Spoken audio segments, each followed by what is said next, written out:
అడవి గుట్టలో ఏం జరిగింది తెలుసుకోవాలంటే నేడే చూడండి కానిస్టేబుల్ కనకం వెబ్ సిరీస్ మీ ఈటీవీ విన్ యాప్లో ఫస్ట్ ఎపిసోడ్ ఫ్రీ.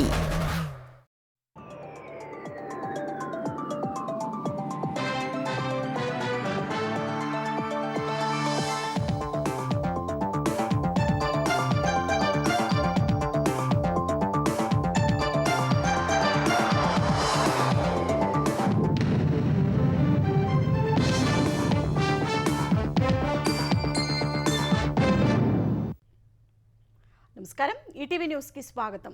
సీజన్ ఆఖరులో రైతులకు రుణాలు ఇవ్వడం వల్ల ప్రయోజనం లేదని బ్యాంకర్లకు సీఎం చంద్రబాబు స్పష్టం చేశారు.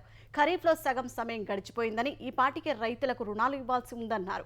రాష్ట్ర స్థాయి బ్యాంకర్లతో సమావేశమైన చంద్రబాబు మారుతున్న ప్రపంచానికి అనుగుణంగా బ్యాంకర్లు తీరు మార్చుకోవాలని సూచించారు. వ్యవసాయం, ప్రాథమిక రంగాలు, ఎంఎస్ఎంఈ, ఎస్హెచ్జీ రంగాలకు రుణ వితరణ లక్ష్యాలు, గ్రామీణ ప్రాంతాల్లో బ్యాంకింగ్ సేవలపైన సీఎం సమీక్షించారు. గత ఎస్ఎల్బీసీలో తీసుకున్న నిర్ణయాలు అమలుపై ఆరా తీసిన CM one family one entrepreneur 175 నియోజకవర్గాల్లో ఎంఎస్ఎంఈ పార్కుల ఏర్పాటు అంశంలో బ్యాంకుల సహకారంపై చర్చించారు. ఎస్ఎల్బీసీ సమావేశాలు రైతులు, ప్రజలు, ప్రభుత్వ ఆకాంక్షలకు అనుగుణంగా నిర్ణయాలు ఉండాలన్నారు. జీఎస్టీ సార్ నెక్స్ట్ జనరేషన్ సంస్కరణలు వచ్చేస్తున్నాయన్న చంద్రబాబు బ్యాంకులు, పబ్లిక్ పాలసీలు ఎప్పుడూ ప్రజల్ని నియంత్రించకూడదని, తదుపరి సంస్కరణల దిశగా ప్రోత్సహించాలని స్పష్టం చేశారు. పేదలు, ధనికుల మధ్య అంతరాలు తగ్గేందుకు అవసరమైన చర్యలు చేపట్టాలన్నారు. దేశంలో సంపద సృష్టి, ఆర్థికాభివృద్ధి లక్ష్యంగా బ్యాంకులు, ఆర్థిక సంస్థలు సమిష్టిగా పనిచేయాలని నిర్దేశించారు. ఆంధ్రప్రదేశ్లో గృహ నిర్మాణాన్ని వేగవంతం చేసేందుకు ప్రభుత్వం కీలక చర్యలు చేపట్టింది. అందరికీ గృహ నిర్మాణం కార్యక్రమం అమలు పర్యవేక్షణకు మంత్రివర్గ ఉపసంఘాన్ని నియమించింది. క్షేత్రస్థాయిలో సమస్యలు, సవాళ్ల పరిష్కారానికి కొలుసు పార్థసారథి, అనగాని సత్యప్రసాద్, నారాయణలతో మంత్రివర్గ ఉపసంఘాన్ని ఏర్పాటు చేసింది. క్షేత్రస్థాయిలో ఉన్న పలు సమస్యలపై అధ్యయనం చేసి నివేదిక ఇవ్వాలని ఉపసంఘాన్ని ప్రభుత్వం ఆదేశించింది. ఆర్టీజీఎస్ ఆధారంగా లబ్ధిదారులను గుర్తించేందుకు అనుసరించాల్సిన విధానంపై అధ్యయనం చేయాలని సూచించింది. అర్హత కలిగిన కుటుంబాలకు ఇళ్లు కేటాయించే విధానాలపై అధ్యయనం చేయాలని పేర్కొంది. పట్టణాలు, గ్రామీణ ప్రాంతాలు ఇళ్ల నిర్మాణాలు చేపట్టే అంశంపై చర్చించాలన్న ప్రభుత్వం గత ప్రభుత్వ హయాంలో ఇళ్ల స్థలాలు ఇచ్చి న్యాయస్థానాల్లో ఉన్న కేసుల పరిష్కారంపై దృష్టి సారించాలని సూచించింది. క్షేత్రస్థాయి సమస్యల పరిష్కారం కోసం సరైన మార్గదర్శకాలు రూపొందించాలని ప్రభుత్వ ప్రధాన కార్యదర్శి కె విజయానంద్ ఆదేశాలు జారీ చేశారు. ఆంధ్రప్రదేశ్ అగ్నిమాపక శాఖ డీజీగా పనిచేసిన సమయంలో అవకతవకలపై నమోదైన కేసులో ఐపీఎస్ అధికారి సంజయ్కు విజయవాడలోని ఏసీబీ కోర్టు వచ్చే నెల 9 వరకు రిమాండ్ విధించింది. సుప్రీంకోర్టు ఆదేశాలతో సంజయ్ కుమార్ ఏసీబీ కోర్టులో లొంగిపోగా న్యాయమూర్తి ఈ మేరకు రిమాండ్ విధించారు. ట్యాబ్ల కొనుగోళ్లలో అవకతవకలకు పాల్పడ్డారని సంజయ్పై అభియోగాలు నమోదయ్యాయి. సిఐడి చీఫ్గా ఉన్నప్పుడు అవగాహన సదస్సుల పేరిట నిధుల మంజూరుపైన అభియోగాలు ఎదుర్కొంటున్నారు. ఎస్సీ ఎస్టీ యాక్టుపై అవగాహన సదస్సుల ఏర్పాటుకు ఈ నిధులు మంజూరు చేసినట్లు ఏసీబీ అభియోగాలు మోపింది. ఐపీఎస్ అధికారి పివి సునీల్ కుమార్పై వేసిన సస్పెన్షన్ను మరో 6 నెలలు పొడిగిస్తూ ఏపీ సర్కారు ఉత్తర్వులు జారీ చేసింది. వచ్చే ఏడాది ఫిబ్రవరి 24 వరకు సునీల్పై సస్పెన్షన్ పొడిగించింది. ప్రభుత్వ అనుమతి లేకుండా విదేశీ పర్యటనలకు వెళ్లారన్న అభియోగాలు నిరూపణ కావడంతో సునీల్ కుమార్ను ఇప్పటికే సస్పెండ్ చేసిన ప్రభుత్వం 2 రోజుల్లో సస్పెన్షన్ గడువు ముగియనున్న వేళ 6 నెలలు పొడిగించింది. అగ్రిగోల్డ్ నిధుల దుర్వినియోగానికి సంబంధించి సునీల్ కుమార్పై ఏసీబీ విచారణ కొనసాగుతున్న అంశం, రఘురామకృష్ణరాజును వేధించిన కేసులో గుంటూరు నగరపాలెం పోలీసుల దర్యాప్తు కొనసాగుతున్నందున సునీల్ కుమార్ పై సస్పెన్షన్ పొడిగిస్తూ ఉత్తర్వులు వెలువడ్డాయి. సునీల్ పై సస్పెన్షన్ ఎత్తేస్తే సాక్ష్యాధారాలు చెరిపేయడం సహా దర్యాప్తును ప్రభావితం చేస్తారన్న రివ్యూ కమిటీ నివేదికను దృష్టిలో పెట్టుకుని సునీల్ కుమార్ పై సస్పెన్షన్ను పొడిగించింది. తదుపరి చర్యలు తీసుకోవాలని డీజీపీని ఆదేశిస్తూ ప్రభుత్వ ప్రధాన కార్యదర్శి కె విజయానంద్ ఉత్తర్వుల్లో పేర్కొన్నారు. తెలంగాణ అసెంబ్లీ సమావేశాలు ఈ నెల 30 నుంచి జరగనున్నాయి. ఈ నెల 29న మంత్రివర్గ సమావేశం నిర్వహించి స్థానిక సంస్థల ఎన్నికల నిర్వహణ, బీసీలకు 42% రిజర్వేషన్ల అమలుపై చర్చించనుంది. 30న మొదలు కానున్న అసెంబ్లీ సమావేశాల్లో మొదటి రోజు ఇటీవల మరణించిన జూబ్లీహిల్స్ ఎమ్మెల్యే మాగంటి గోపీనాథ్కు సంతాపం ప్రకటిస్తారు. ఈ సమావేశాల్లోనే ఉపసభాపతి ఎంపిక, కాళేశ్వరం కమిషన్ నివేదికపై చర్చ జరగనుంది. ఓట్ల చోరీపై టీపీసీసీ అధ్యక్షుడు మహేష్ కుమార్ గౌడ్ ఆరోపణలు అర్ధరహితమని కేంద్ర మంత్రి బండి సంజయ్ అన్నారు. ఓట్ల చోరీ నిజమే అయితే తెలంగాణలో మిగతా ఎంపీ సీట్లను కూడా బీజేపీ గెలిచేదన్న ఆయన మహేష్ గౌడ్ మాటలు ఓటర్లను అవమానించేలా ఉన్నాయని ధ్వజమెత్తారు. తనని తిడితే పాదయాత్రకు ప్రచారం వస్తుందనే ఆలోచనతోనే మహేష్ కుమార్ విమర్శిస్తున్నారని మండిపడ్డారు. ఎన్నడూ వార్డు మెంబర్గానైనా గెలవని వాళ్లు ఓట్ల చోరీపై విమర్శిస్తున్నారని ఎద్దేవా చేసిన సంజయ్ 2 ఏళ్లలో పంచాయతీలకు రేవంత్ రెడ్డి ప్రభుత్వం ఒక్క పైసా కూడా ఇవ్వలేదని దుయ్యబట్టారు. కేంద్ర నిధుల కోసం ఇప్పుడు స్థానిక ఎన్నికలు జరుపుతున్నారని పేర్కొన్నారు. ప్రజలను కలవకుండా రాత్రి వేళలో కాంగ్రెస్ పాదయాత్రలు చేస్తోందని బండి సంజయ్ ఎద్దేవా చేశారు. 2014 కంటే ముందే రోహింగ్యాలు దేశంలోకి వచ్చారన్న కేంద్ర మంత్రి కాంగ్రెస్ బీఆర్ఎస్ ఓటు బ్యాంకు రాజకీయాలు చేస్తున్నాయని మండిపడ్డారు. ఎన్నికలున్నా లేకున్నా హిందువుల కోసం పోరాడుతున్న ఆయన భైంసాలో పేద హిందువుల కోసం పోరాటం చేసినప్పుడు కాంగ్రెస్ ఎక్కడికి పోయిందని ప్రశ్నించారు.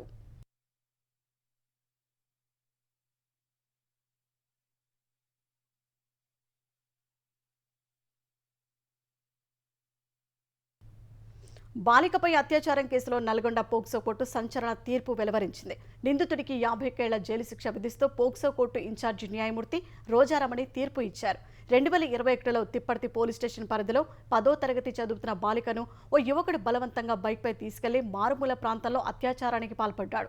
ఈ ఘటనపై తిప్పర్తి పోలీస్ స్టేషన్లో మహమ్మద్ ఖయ్యూమ్ అనే యువకుడిపై పోక్సో కేసు నమోదైంది. 2022 నుంచి నల్గొండ జిల్లా కోర్టులో వాదనలు కొనసాగగా తాజాగా 50 ఏళ్లు జైలు శిక్ష విధిస్తూ న్యాయమూర్తి రోజారమణి తీర్పు ఇచ్చారు. 2050 నాటికి 200 యుద్ధ నౌకల నిర్మాణం చేస్తామని రక్షణ మంత్రి రాజ్నాథ్ సింగ్ వెల్లడించారు. ఉదయగిరి, హిమగిరి యుద్ధ నౌకలను రక్షణ మంత్రి విశాఖలో జలప్రవేశం చేయించారు. ఈ 2 నౌకలు బహుళ పాత్రలు పోషించనున్నాయని రాజ్నాథ్ సింగ్ తెలిపారు. స్వదేశీ యుద్ధ నౌక సామర్థ్యానికి ఉదయగిరి, హిమగిరి యుద్ధ నౌకలు ప్రతీక అని పేర్కొన్నారు. ఆత్మనిర్భర్ భారత్కు ఈ 2 నౌకలు నిదర్శనమన్నారు. ఈ 2 యుద్ధ నౌకలను దేశంలోని వేర్వేరు షిప్ యార్డులలో నిర్మించారు. డిజైన్, స్టెల్త్, ఆయుధాలు, సెన్సార్ వ్యవస్థలో అత్యాధునిక పరిజ్ఞానంతో రూపొందించారు. రష్యా నుంచే చమురు కొనుగోలు చేస్తుందనే కారణంతో భారత్పై అమెరికా విధించిన అదనపు సుంకాలు రేపటి నుంచి అమల్లోకి రానున్నాయి. ఈ నేపథ్యంలో భారత్కు అమెరికా అధికారికంగా నోటీసులు పంపింది. భారత్ నుంచి దిగుమతి చేసుకునే వస్తువులపై అదనపు సుంకాలు వర్తిస్తాయంటూ నోటీసులు విడుదల చేసింది. కొత్త టారిఫ్లు అమెరికా కాలమానం ప్రకారం ఆగస్టు 27 అర్ధరాత్రి 12 గంటల నుంచి అమల్లోకి వస్తాయని డిపార్ట్మెంట్ ఆఫ్ హోమ్ల్యాండ్ సెక్యూరిటీ నోటీసుల్లో పేర్కొంది. ఆ తర్వాత నుంచి అమెరికాలోకి ప్రవేశించే భారత ఉత్పత్తులకు ఈ టారిఫ్లు వర్తిస్తాయని స్పష్టం చేసింది. భారత కాలమానం ప్రకారం ఆగస్టు 27 ఉదయం 10 గంటల నుంచి అదనపు సుంకాలు అమల్లోకి రానున్నాయి. గతంలో భారత్పై అమెరికా విధించిన 25% సుంకాలు ఆగస్టు 7 నుంచే అమల్లోకి వచ్చాయి. అమెరికన్ టెక్ సంస్థలపై డిజిటల్ సేవల పన్నులు విధించే దేశాలకు భారీగా సుంకాలు తప్పవని ఆ దేశ అధ్యక్షుడు ట్రంప్ హెచ్చరించారు. అత్యంత సురక్షితమైన అమెరికన్ చిప్లు, సాంకేతికతల ఎగుమతులపై కూడా పరిమితులు విధిస్తానని స్పష్టం చేశారు. మెటా, అమెజాన్, ఆల్ఫాబెట్ వంటి అతిపెద్ద అమెరికన్ టెక్ కంపెనీలపై విధించే పన్నులను తగ్గించాలంటూ ఆయా దేశాలపై ట్రంప్ ఒత్తిడి చేస్తున్నారు. ఈ నేపథ్యంలో అమెరికా నాయకుడిగా తమ దేశ సంస్థలపై దాడి చేసే దేశాలను ఎదుర్కొంటారని ట్రూత్ సోషల్లో ట్రంప్ పోస్ట్ చేశారు. ఆయా దేశాల డిజిటల్ పన్నులు, డిజిటల్ సేవల చట్టాలు, డిజిటల్ మార్కెట్ల నిబంధనలన్నీ అమెరికా సాంకేతికతకు హాని కలిగించడానికి రూపొందించారని ఆరోపించారు. అవే దేశాలు చైనా కంపెనీలకు పూర్తి అనుమతి ఇచ్చాయన్నారు.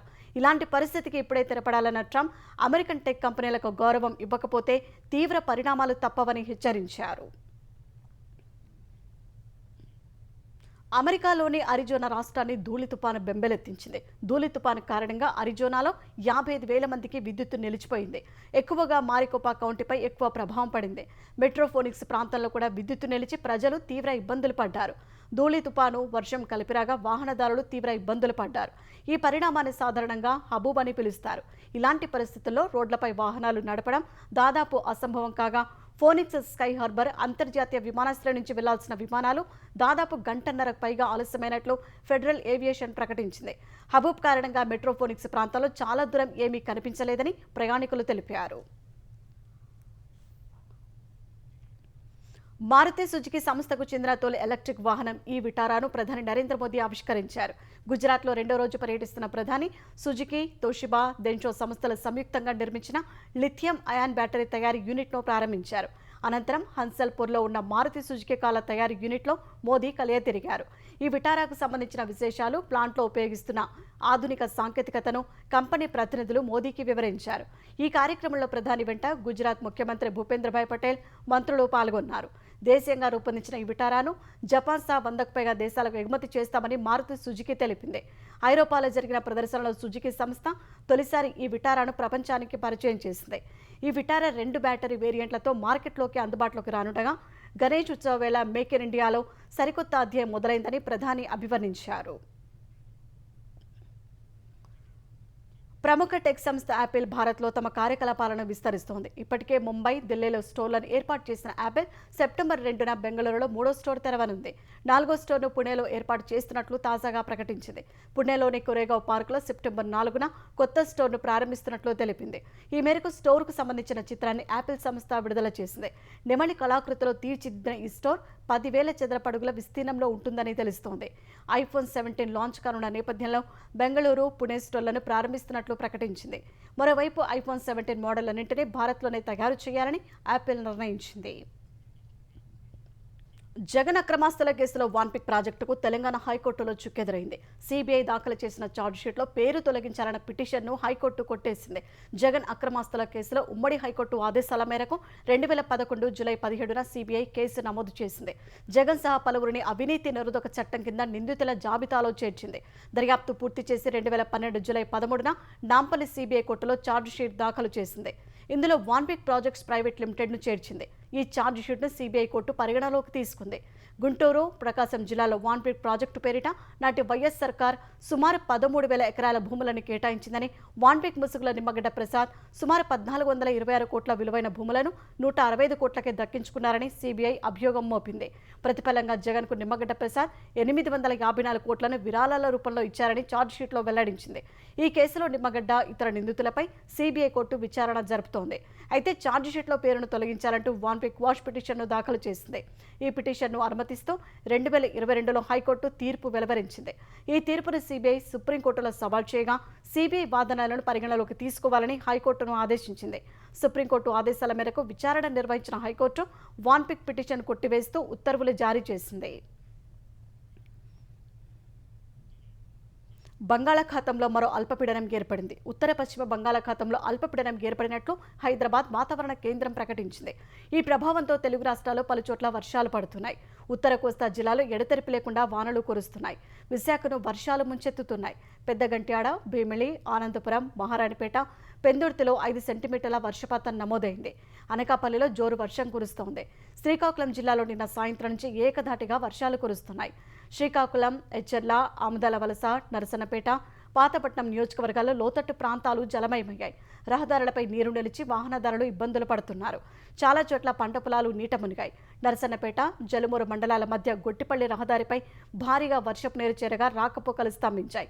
అల్లూరి జిల్లా పాడేరు పరిసరాల్లో రాత్రి నుంచి ఎడతెరిపిలేని వర్షం కురుస్తోంది. వాగులు, గెడ్డలు ఉధృతంగా ప్రవహిస్తున్నాయి. ఉత్తరాంధ్ర జిల్లాల వర్షాలపై మంత్రి అచ్చెన్నాయుడు అధికారులను అప్రమత్తం చేశారు. శ్రీకాకుళం జిల్లా కలెక్టర్ ఎస్పీతో ఫోన్లో మాట్లాడారు. కాలువలు, చెరువులకు గంటు పడకుండా ఎప్పటికప్పుడు పర్యవేక్షించాలన్నారు. రైతులు తీసుకోవాల్సిన జాగ్రత్తలపై వ్యవసాయ శాఖ అధికారులకు మంత్రి దిశానిర్దేశం చేశారు. తెలంగాణలో కేసీఆర్ మార్కు అభివృద్ధి నీడలా వెంటాడుతుంటే అభద్రతా భావంతో ముఖ్యమంత్రి రేవంత్ రెడ్డి వ్యవహరిస్తున్నారని శాసనమండలి ప్రతిపక్ష నేత మధుసూదనాచారి ఆక్షేపించారు.